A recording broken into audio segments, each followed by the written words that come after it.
The wolves led us from the mountains to an enormous subterranean before-time pipe they called the Grog, which would enable us to pass safely beneath an expanse of virulently tainted blacklands lying across the way we must go. Maddeningly, I could not recollect why we had needed to go beyond the blacklands, nor could I recall what happened after we had entered the Grog.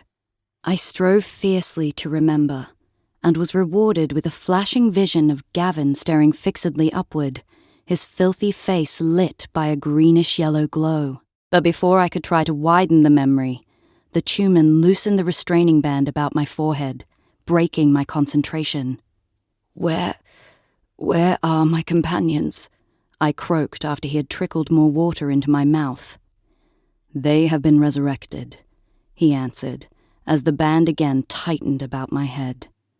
The words froze my heart, because the herder faction used that term to describe a person who, having confessed and repented their wickedness, was burned at the stake. I started keeping a diary in the 3rd grade and, in solidarity with Anne Frank, I named it and personified it and made it my confidant.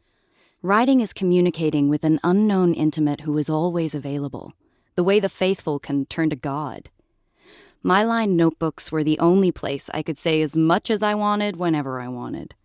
To this day, I feel comforted and relieved of loneliness, no matter how foreign my surroundings, if I have a pad and a pen. Writing was the solution to every problem, financial, emotional, intellectual. It had kept me company when I was a lonely child. It gave me an excuse to go places I would otherwise be unlikely to venture. It satisfied the edict my mother had issued many times throughout my life. You have to make your own living, you never want to be dependent on a man.